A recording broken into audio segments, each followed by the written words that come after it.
Hello friends, नमस्ते। कैसे हो आप सभी। आप लोगों का स्वागत है सोना स्टाइल चैनल पे। तो फ्रेंड्स, मैं सोना चौधरी आज की वीडियो में आप लोगों को बद्रीनाथ धाम की यात्रा पर लेकर जाने वाली हूँ। तो जैसा कि हम सभी जानते हैं कि बद्रीनाथ 4 धामों में से एक है और यह सबसे महत्वपूर्ण धाम है। तो यहाँ का मान्यता है कि जो जाए बद्री वो ना आए उद्री, यानी वो एक बार बद्रीनाथ का दर्शन कर लेता है, पुनः उसे माता के गर्भ में जन्म नहीं लेना पड़ता है। यहाँ पर विष्णु भगवान को बद्रीनाथ के नाम से पूजा जाता है। यह बद्रीनाथ धाम समुद्र तल से 3133 फीट की ऊंचाई पर है। यह पवित्र स्थल अलकनंदा नदी के किनारे पर स्थित है।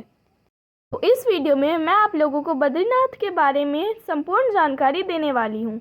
तो अगर आप ये वीडियो अंत तक देखते हैं तो आपके मन में भी बद्रीनाथ जाने की अभिलाषा जाग उठेगी। अगर आप अभी बद्रीनाथ जाने के बारे में प्लानिंग कर रहे हो तो आपके लिए ये वीडियो बहुत ज़्यादा हेल्पफुल होगी, इसलिए यह वीडियो अंत तक देखें। और अगर आपको ये वीडियो अच्छा लगे तो लाइक अवश्य करें। तो जैसा कि आप सभी को पता है कि हम लोग पिछले वीडियो में केदार बाबा का दर्शन करने के बाद हम लोग वापस गौरीकुंड आ गए थे। गौरीकुंड से आगे हमें बद्रीनाथ धाम के लिए जाना है। सुबह जल्दी उठकर आप सोनप्रयाग पहुंच जाइए। गौरीकुंड से बद्रीनाथ की दूरी 260 किलोमीटर है। बद्रीनाथ जाते समय जो प्रमुख स्थल आपके सामने आएंगे उनकी एक दूसरे से दूरी आपके सामने है। सोनप्रयाग से मई जून के टाइम में बद्रीनाथ के लिए बस या जीप आराम से मिल जाती है। अगर किसी कारण से आपको बस या जीप नहीं मिलती है तो आपके सामने जो यहाँ पे प्रमुख स्थलों के नाम दिए गए हैं वहाँ की बस मिलती है, वहाँ आप चले जाइए। आगे बद्रीनाथ के लिए बस या जीप आपको मिल जाएगी। हरिद्वार से भी बद्रीनाथ के लिए डायरेक्ट बस उपलब्ध है।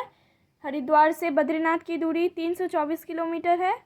सोनप्रयाग से बद्रीनाथ जाने के लिए 8-10 घंटे से भी ज़्यादा समय लगता है। बद्रीनाथ का पूरा रास्ता घाटों से और ऊंचे ऊंचे पहाड़ों से होकर जाता है।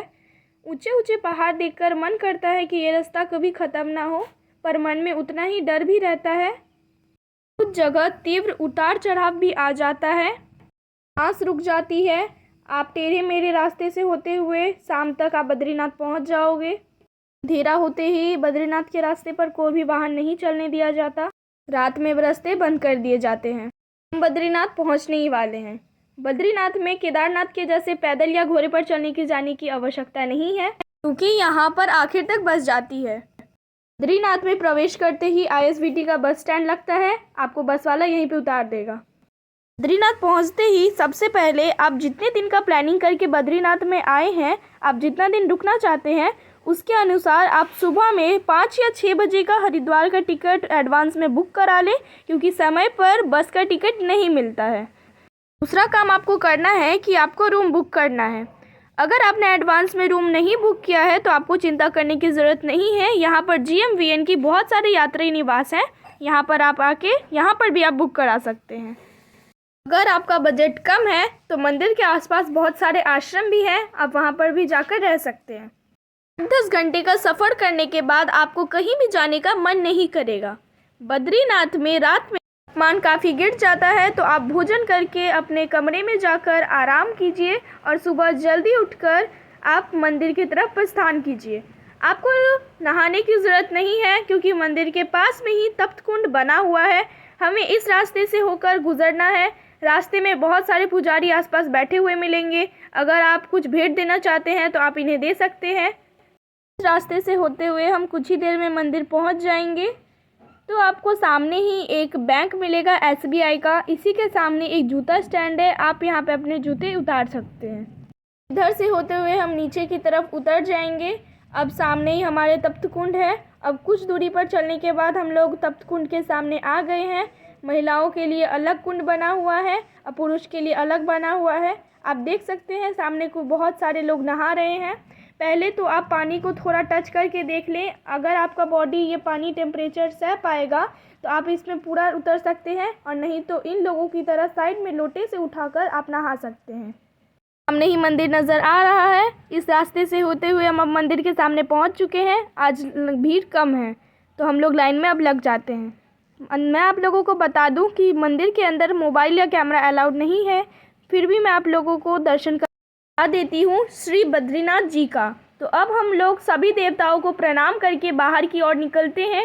यहाँ पे पितृदान हो रहा है, अगर आप करवाना चाहते हैं तो आप करवा सकते हैं।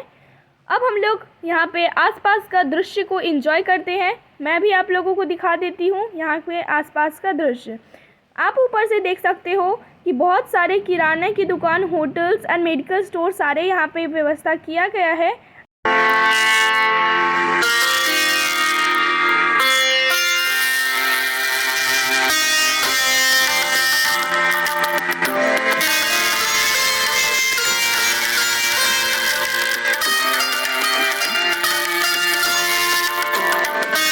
तो अब हम लोग बढ़ते हैं भारत के आखिरी गांव माना गांव की ओर।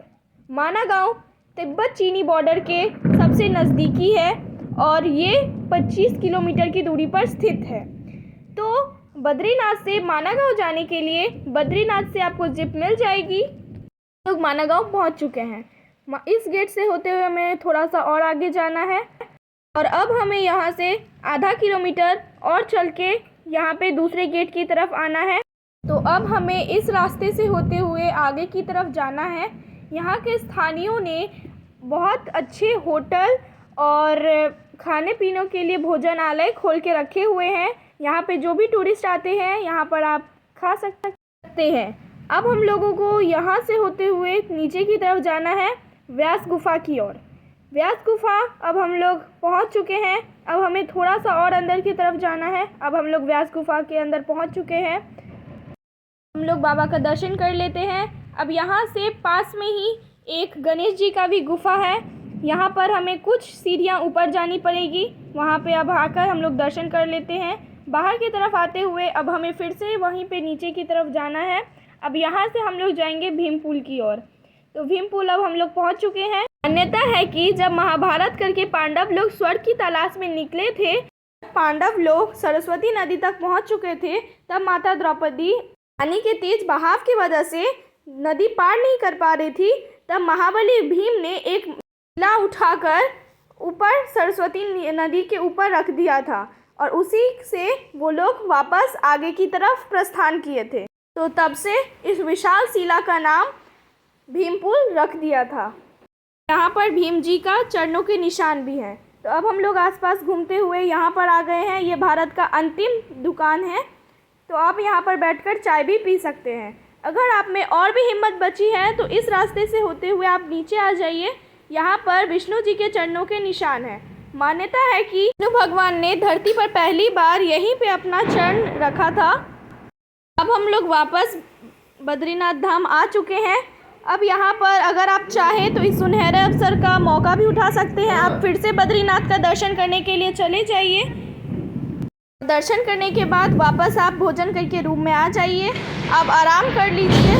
अगर आपको आज की वीडियो अच्छी लगी तो लाइक करें और कमेंट करके बताइएगा आपको कैसा लगा। और अगर आप मेरे चैनल पर पहली बार आए हैं तो सब्सक्राइब कीजिए। मिलते हैं आपको कल की नेक्स्ट वीडियो में। तब तक के लिए थैंक्स फॉर वॉचिंग।